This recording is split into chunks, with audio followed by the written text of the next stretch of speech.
Bien. Rebonjour à tout le monde. Alors, ma présentation, moi, s'intéresse au cas d'un mouvement de scouts qui s'appelle les Éclaireurs israélites de France.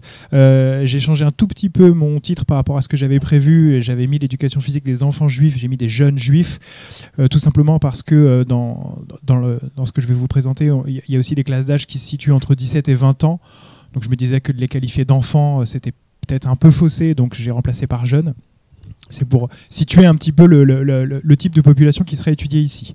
Alors, en guise d'introduction, je présente rapidement le mouvement. Le mouvement des Éclaireurs israélites de France, il est fondé en 1923 par un personnage qui s'appelle Robert Gamzon, qui est un jeune juif parisien et qui a une âme de meneur et qui va être commissaire national de la création du mouvement jusqu'à sa mort. Alors, pas la mort du mouvement, sa mort à lui en 1961.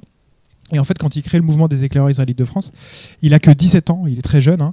Et à cette époque, il souhaite dynamiser les pratiques scouts au sein de la jeunesse israélite parisienne, essentiellement. Et il souhaite aussi renforcer le sentiment d'appartenance des jeunes à la communauté juive. Dans une période où, dans les années 20, les jeunes, justement, revendiquent ce sentiment d'appartenance et l'envie de s'affirmer à la fois comme des Français, mais aussi comme des Juifs. Et autour de cette figure un petit peu tutélaire, il y a d'autres personnes qui vont se rajouter, parmi lesquelles, alors j'en ai choisi un, mais il y en aurait d'autres, Edmond Flegg, qui est un intellectuel juif, qui est écrivain, et c'est pour situer aussi l'environnement intellectuel du mouvement. C'est un mouvement qui est dynamisé par des jeunes éduqués et qui vont avoir une vision assez précise de la manière d'éduquer la jeunesse juive. Alors, autour de ces personnages, le projet éducatif des Éclaireurs israélites de France, il est centré sur un certain nombre d'éléments. Je les cite ici parce qu'ils vont avoir une importance ensuite dans dans la manière dont le mouvement va traiter les corps, imaginer les corps et puis vivre l'expérience corporelle. Et le premier point, c'est le pluralisme, c'est-à-dire qu'ils ne souhaitent pas distinguer les juifs entre eux, c'est-à-dire qu'ils vont accueillir dans leur mouvement tous ceux qui souhaitent pratiquer le scoutisme. Alors ça se fait dans une entre-soi juive, mais j'entends par là qu'il va y avoir des enfants principalement d'Israélites français au début, c'est-à-dire qui sont issus de la bourgeoisie juive, de la petite, moyenne ou grande bourgeoisie d'ailleurs. Mais voilà, il y a un pluralisme. Donc l'idée d'accueillir tout le monde. La deuxième idée, c'est évidemment d'éduquer les jeunes aux valeurs du scoutisme, l'idée d'être toujours prêt, on pourra y revenir. Et puis enfin, une idée de coéducation, c'est-à-dire qu'ils souhaitent affirmer la volonté d'éduquer les garçons et les filles en même temps sur des mouvements qui sont similaires et parfois même au sein des mêmes camps, c'est-à-dire qu'on ne distingue pas forcément des camps de garçons et des camps de filles. Et puis enfin, dernier point en guise d'introduction, la vraie identité du mouvement, c'est de se sentir français et de se sentir juif, et ils vont toujours essayer de valoriser cette double identité, cette double appartenance, sans valoriser l'un par rapport à l'autre. Alors, en guise de problématique, pour situer mon travail, j'ai vraiment joué le jeu du temps de crise, c'est-à-dire que je vais montrer en quoi est-ce que la Seconde Guerre mondiale et donc le phénomène d'occupation va être un moment de cristallisation, en fait, c'est-à-dire que très clairement ils se mettent en danger pendant l'occupation, ils sont en danger pendant l'occupation, et en fait entre 1936 et 1948, la vision du corps, c'est-à-dire ce qui est projeté sur ce que doit être un corps vaillant, un corps fort, etc., va changer, et va changer 3 fois, va changer dans les années 30, ça sera l'objet de ma première partie, sous l'occupation, ça sera l'objet de ma deuxième partie, et va changer aussi au retour de la Seconde Guerre mondiale, et ça sera l'objet de ma troisième partie. Et dans cette première partie, je démarre... alors, avant d'arriver aux années 1930, il faut comprendre la manière dont le corps est perçu avant les années 30 pour comprendre en fait qu'il change pendant les années 30. En fait, depuis la création du mouvement, le corps occupe une place très importante. Il faut éduquer la jeunesse au contact de la nature. Mais il faut comprendre que la nature, elle est conçue comme un élément avec lequel on va vivre en harmonie. Il ne faut pas forcément chercher, en tout cas pas au début, à dompter la nature, à se battre contre la nature. Ce n'est pas l'objectif principal, c'est de vivre au contact de la nature, de vivre des expériences corporelles au contact de la nature. Et cette vision-là, justement, elle va changer petit à petit. Elle va changer parce que le contexte des années 30, mais tout ça vous le savez, va très grandement évoluer. Évoluer à la fois parce que le mouvement des Éclaireurs israélites de France, il se développe. Et par son développement, eh bien, il va devenir aussi plus hétérogène. Alors, en termes de développement, pour que vous situiez un petit peu, il y a 250 membres en 1927. 3 ans plus tard, ils sont 1800, et 2 ans plus tard, ils sont plus de 3000. Donc vraiment, le mouvement, il va se développer de manière exponentielle, avec des troupes qui sont d'abord situées en région parisienne, puis qui vont s'étendre à l'est, vers Strasbourg, vers Metz, vers la région lyonnaise également, vers le sud de la France, et puis en Afrique du Nord. Donc ça, c'est le premier point. Le deuxième point, c'est que l'antisémitisme se développe dans les années 30, enfin se développe, grandit avec encore plus de puissance dans les années 30, et donc cet antisémitisme, on va le voir, va aussi participer à ce changement de conception de la vision du corps et de la vision du contact avec la nature. Et puis le dernier point, c'est que le sionisme, donc l'idée d'aller créer un État pour les Juifs en terre palestinienne, qui deviendra l'État d'Israël, se développe aussi dans le mouvement. C'était des idéaux qui, au début, dans les années 20, étaient plutôt combattus, et puis dans les années 30, les principaux dirigeants vont au contraire valoriser les idéaux sionistes, vont s'y accommoder, et on va voir que ces idéaux sionistes vont aussi participer à un basculement, à un changement dans la conception du corps. Et donc finalement, le corps des enfants juifs, qui était vécu comme une manière de s'approprier le contact de la nature, de vivre le scoutisme de manière assez classique vis-à-vis de ce qu'on peut voir dans le scoutisme, va changer dans le sens où, et j'ai remis une citation que vous pouvez voir ici à votre droite, ils deviennent persuadés que les enfants juifs sont plus que les autres enfants, c'est-à-dire ceux qui sont non juifs, sont plus en lien avec les processus de dégénérescence. La citation est caractéristique. Il reste que les enfants juifs, c'est bien connu et aucun neurologue n'y contredira, donc rapport avec la science, ne sont que trop souvent les victimes d'une hérédité trop exclusivement intellectuelle et émotive de leur hypersensibilité avec toutes les psychoses qu'elle tient en germe. Le germe, encore une fois, avec un rapport avec le médical, avec tout ce qui est lié à la maladie, et que le scoutisme des éclaireurs israélites de France, non seulement par sa vie physique, mais par sa joie, est le seul effort réel et important qui soit tenté pour aérer ce psychisme source de trop de névrose. Donc là, en fait, c'est Robert Gamzon qui tient une conférence et qui tient ces propos-là, et on voit bien en fait qu'il s'est approprié des stéréotypes antisémites selon lesquels les enfants juifs seraient plus névrosés, ou du moins plus soumis à des cas de névrose que les enfants non juifs, et donc que les éclaireurs israélites de France participeraient à cette lutte contre ces différents éléments. Et puis l'un des points de changement au cœur de ces années 30, c'est que avec cette vision du corps qui est en train de se transformer, avec cette idée que les jeunes juifs seraient plus soumis à des névroses que les autres enfants d'autres races, le terme de race étant utilisé à cette époque-là, on a une virilisation des activités qui se met progressivement en place et qui s'observe avec un plan qui va être mis en place par Robert Gamzon, qui s'appelle le plan de retour à la Terre. Alors ce plan de retour à la Terre, il va arriver dans la dernière moitié des années 1930, et l'objectif de Robert Gamzon, c'est de désintellectualiser les juifs, c'est-à-dire de diriger les jeunes du mouvement non plus vers des métiers intellectuels, auxquels souvent ils se prédestinent, mais vers des métiers manuels. Et donc de transformer les structures professionnelles des juifs. C'est une de ces obsessions de la seconde moitié des années 30.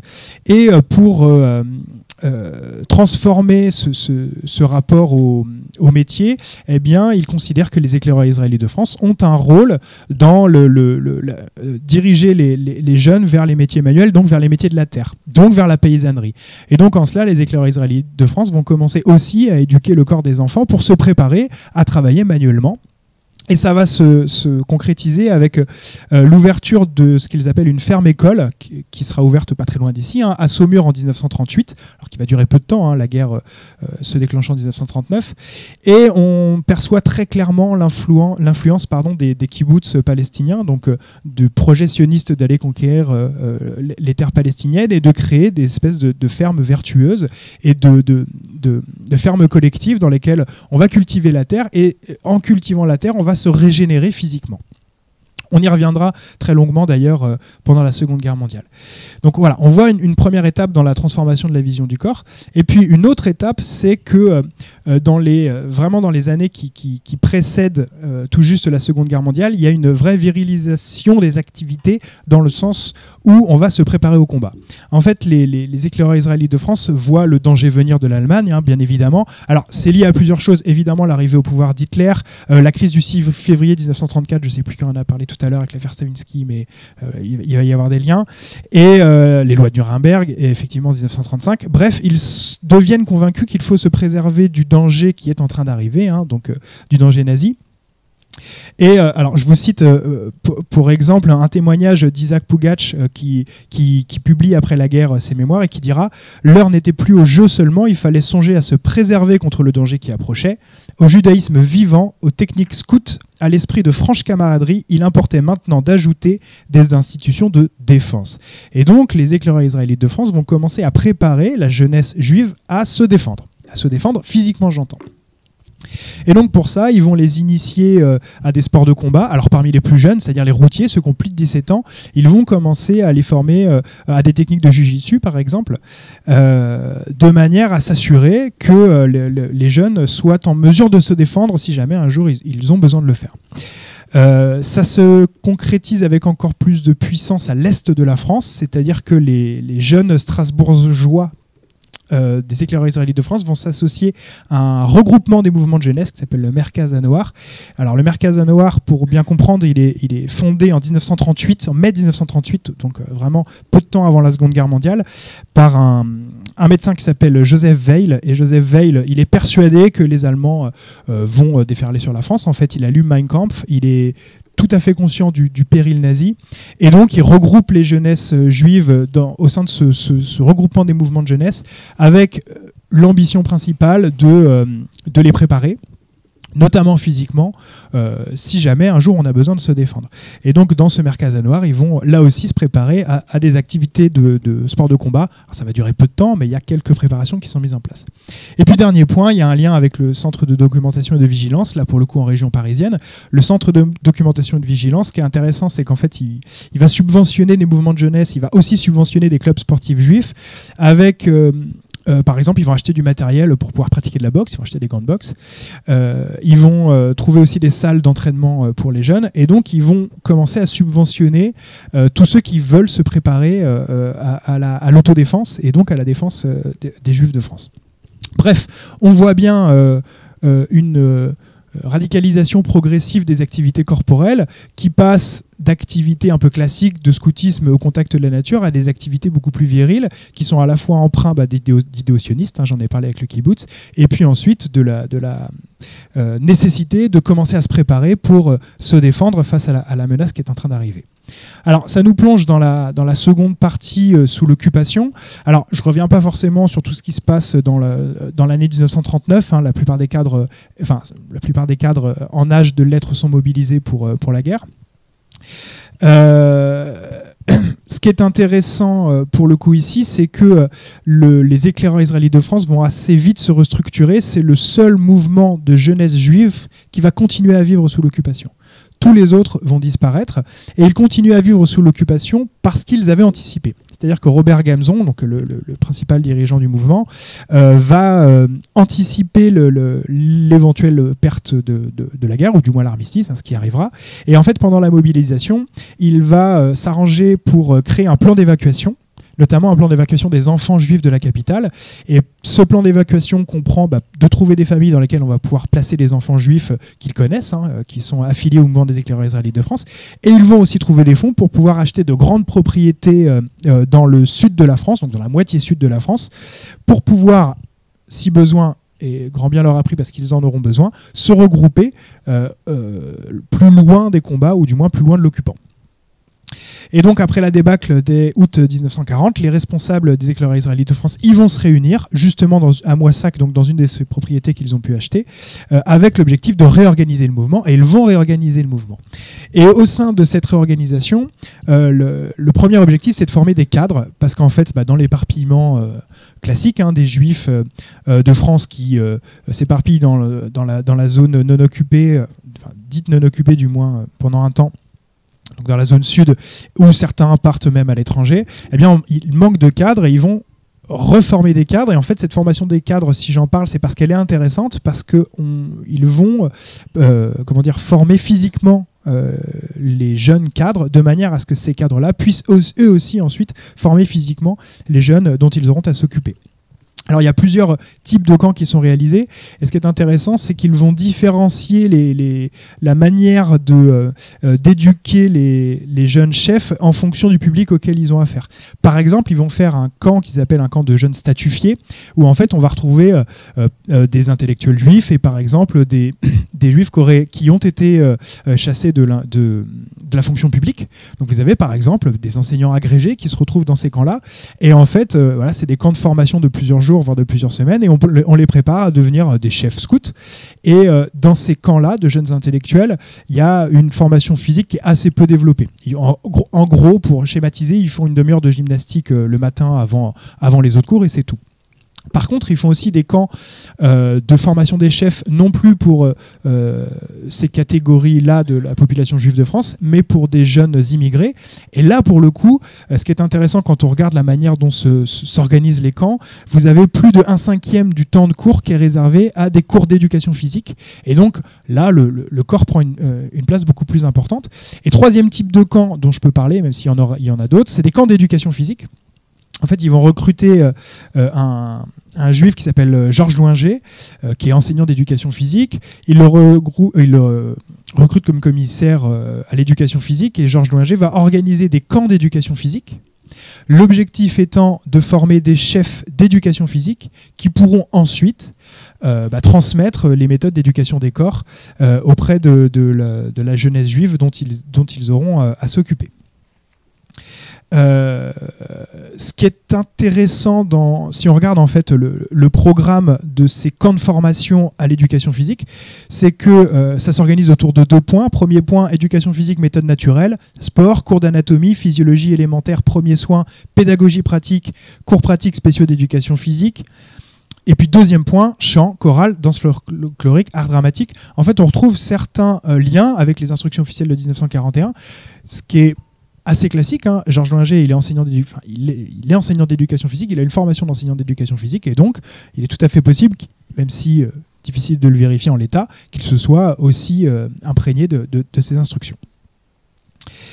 Et puis, dernier point que je voulais évoquer ici, il y a aussi un plan de retour à la Terre qui est mis en place. Donc j'en avais parlé, hein, avant la guerre, il se dirige vers des activités qui s'intéressent au champ, enfin au retour à la paysannerie. Et ben là, ce retour à la Terre, il va être mis en place. Alors j'ai mis les dates ici, mais grosso modo, ils vont ouvrir des fermes collectives avec l'ambition à la fois de s'autosuffire, c'est-à-dire d'avoir suffisamment de nourriture pour pouvoir vivre en temps de guerre, et puis à la fois préparer les corps avec ces idéaux sionistes et ces idéaux même issus de la Révolution nationale, hein, que le retour à la terre, le retour à la paysannerie française va pouvoir régénérer les corps, et notamment les corps des Juifs.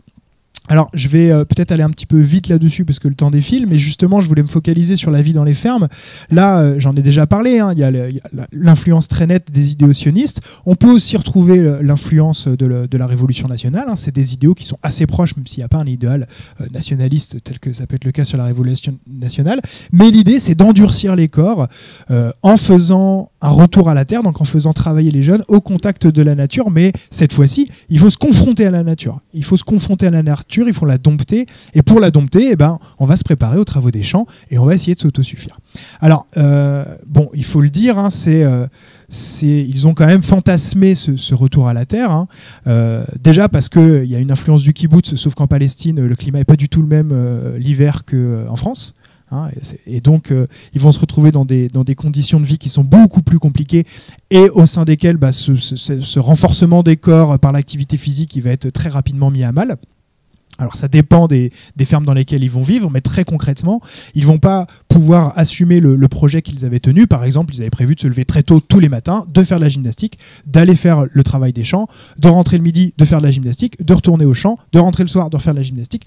Bon, ils vont faire que du travail des champs, et quand ils auront le temps, ils feront un petit peu de gymnastique, et le reste du temps, ils vont lire, dormir, faire un petit peu de musique, parce qu'en fait, ils sont crevés. Voilà. Mais bon, c'est une vie fantasmée, mais voilà, on voit bien, hein, les idéaux qui étaient les leurs à ce moment-là. Alors, il y a un point que je saute qui est très intéressant, mais malheureusement, j'aurai pas le temps, pour aller sur quelque chose que je trouve intéressant dans ce contexte d'occupation, donc dans ce contexte de crise. Ce que je trouve extrêmement intéressant, c'est que la vision qu'ils ont du travail domestique et de la formation des corps va aussi évoluer dans le regard qu'ils portent sur les jeunes hommes et sur les jeunes femmes. J'en ai parlé avant la guerre, ils sont assez, je ne vais pas dire précurseurs parce que je ne pense pas que ce soit le terme, mais ils envisagent une formation des garçons et des filles qui soit à peu près similaire. Et en fait, en temps d'occupation, la vision change dans le sens où il va y avoir une vraie répartition genrée des tâches domestiques. Alors je l'ai mis ici, je trouve que les photographies, les dessins plutôt réalisés par Robert Gamzon sont très révélateurs. Il dessine en fait le travail que font les jeunes garçons et les jeunes filles le jour du Shabbat pendant l'occupation, et on voit un garçon debout, vaillant, une fourche à la main, et puis une jeune femme à genoux en train d'essuyer le sol. Donc voilà, on voit bien qu'il y a d'un côté l'homme vaillant, de l'autre côté la femme soumise, et que le contexte d'occupation a renforcé cette vision genrée de la société, et a renforcé aussi ce phénomène-là chez les éclaireurs israélites de France. J'ai remis aussi le témoignage d'Isaac Pougatch, qui a été publié en 1971, qui a participé lui à la ferme de Chari, et qui qualifie en fait la vision qu'il a des jeunes garçons qui travaillent avec lui, et puis la vision des jeunes filles. Et on voit bien en fait dans les qualificatifs qu'il donne que là aussi il y a une vision très genrée des choses. Les garçons, ils sont grands, beaux, solides, frustres, grands gaillards sympathiques, patronnés, fermés, graves, tantôt lourds, tantôt brusques. Voilà, bon, le bon bourrin. Et puis les jeunes filles, pétulantes, chantantes, remuantes, chantent tout le temps, habiles, distraites, serviables, fraternelles, petite fille effacée, régulière, neutre, voilà, la petite fille gentille. Bon, c'est très caricatural, mais c'est comme ça qu'on le retrouve dans la vision des choses. Et donc, je trouve ça intéressant de voir qu'en fait, en contexte d'occupation, ça a renforcé les stéréotypes enfin, les stéréotypes, c'est pas le terme, mais la vision genrée des choses. 3 minutes. 3 minutes, parfait. Partie 3 en 3 minutes. 3 points, 3 minutes, ça devrait aller. Alors, alors, peut-être avant de passer à la partie 3, je prends un tout petit temps, comment dire, cette évolution de la vision qu'il porte sur le corps des jeunes garçons et des jeunes filles d'ailleurs, avec un contact rude à la nature, une formation des corps, cette fois-ci en luttant contre les éléments.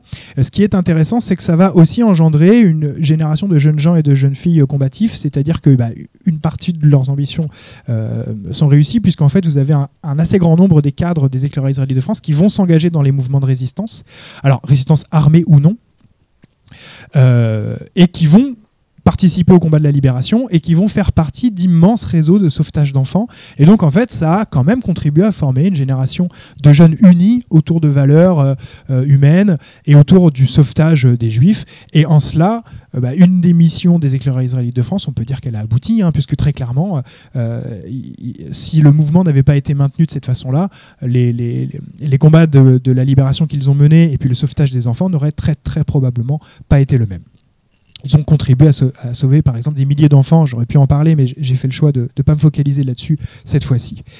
Alors, dans cette troisième partie, là, la vision du corps va une nouvelle fois changer. On se situe après la guerre. Et puis, évidemment, il y a d'abord la nécessité de se relever de la guerre.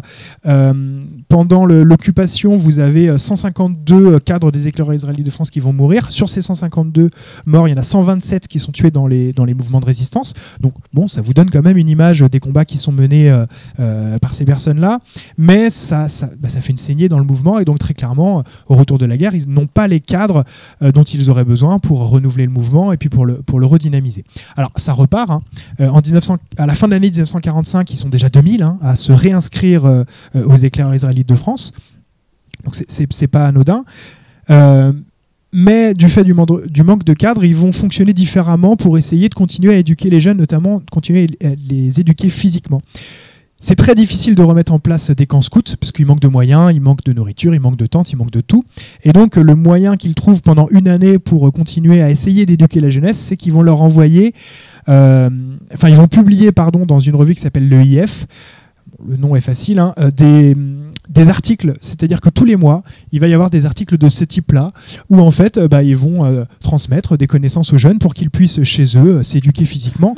Bon, c'est très joli, on ne sait pas si ça sera effectivement réalisé par les jeunes, mais en tout cas, ils essaient de se donner les moyens de continuer à les éduquer physiquement.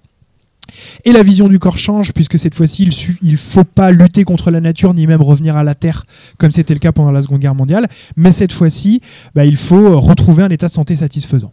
Donc on retrouve des mouvements de gymnastique un peu classiques, un peu usuels.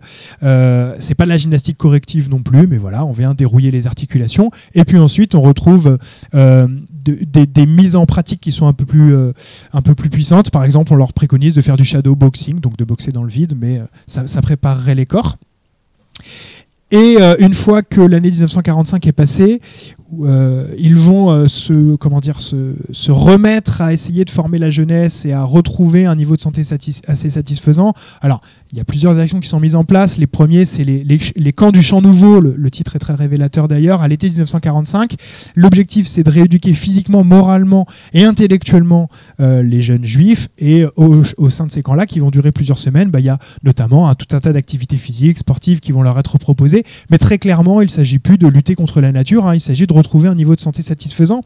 Ça se voit aussi dans les objectifs de l'année scolaire qu'ils se sont fixés.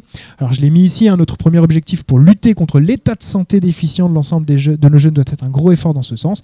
Participation à des stages, achat de matériel, soirées et piscines, sports d'hiver, etc. Donc là, il y a vraiment un point de bascule à l'été 1945 où ça y est, ils ont retrouvé des moyens humains, ils ont reformé des jeunes et ils vont de nouveau pouvoir repartir sur des méthodes de scoutisme un peu plus classiques, même si je ne sais pas si ça pourrait être dit comme ça.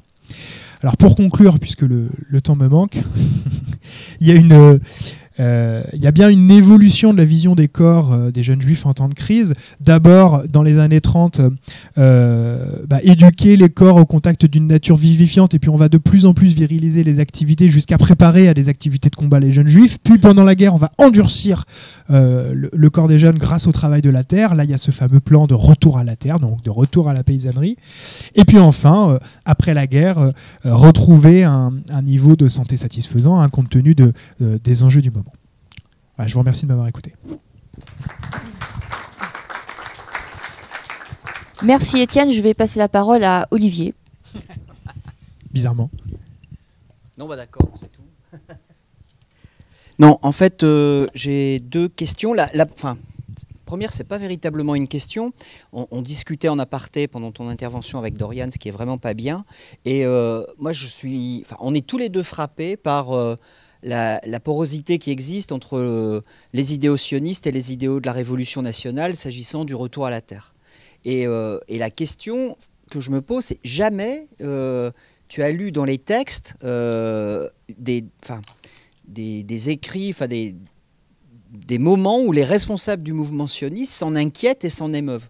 C'est-à-dire que c'est quand même c'est étonnant, pour pas dire surréaliste, qu'il y ait cette sorte de conjonction des idéaux. Enfin voilà, ça c'est la première chose. Et la deuxième, est-ce qu'après-guerre, parce que tu t'arrêtes juste en 48, alors je ne sais pas si c'est lié à la Haganah, mais est-ce qu'il y a des cadres qui rejoignent la Haganah en Palestine et justement au moment de la constitution de l'armée d'Israël en 48, dans ceux que tu as identifiés? Alors, pour répondre au premier point, effectivement, il y a des ponts idéologiques très clairs entre la Révolution nationale, les idéaux sionistes. Assez simplement, c'est des idéaux nationalistes. Donc, il y a une ambition de revenir à cette période-là, à la terre, donc à des choses un peu primitives, quoi. Et donc, idéologiquement, effectivement, ils se retrouvent là-dessus. Mais par contre, effectivement, j'ai pas souvenir d'avoir trouvé des discours de responsables sionistes qui s'en inquiètent, parce qu'ils se réfèrent à la création de l'État d'Israël et pas à cette idée qu'il faille régénérer une race française. Et donc, il y a cette idée qu'il faut régénérer une race juive et que ça va passer notamment par la création d'un État hébreu. Alors, je ne l'ai pas reprécisé, mais la vision qu'ils ont du sionisme est un sionisme que certains historiens ont qualifié d'humanitaire, c'est-à-dire qu'eux-mêmes n'entendent pas forcément aller conquérir la Palestine parce qu'ils considèrent qu'ils sont bien en France et qu'ils n'ont pas besoin d'y aller, mais ils considèrent qu'il faut créer un État pour les Juifs, pour ceux qui risquent leur vie. Entendons par là ceux qui sont chassés en fait par les pogroms, etc. Donc il faut, en France c'est bon, on est français, on n'est pas gêné, mais par contre il faut créer une terre pour ceux qui risqueraient leur vie. Voilà un petit peu ce que je peux dire là-dessus. Et le deuxième point, c'est si, bien sûr, en fait, alors là, qui rejoignent la Haganah, je ne sais pas, mais qui vont ensuite aller en Israël. Oui, effectivement, il y a des cadres du mouvement qui y vont, bien sûr, mais parce que une partie d'entre eux sont empreints de ces idéaux, hein, et donc, voilà, les ponts sont assez faciles à faire. Y aurait-il une autre question dans la salle? Christophe.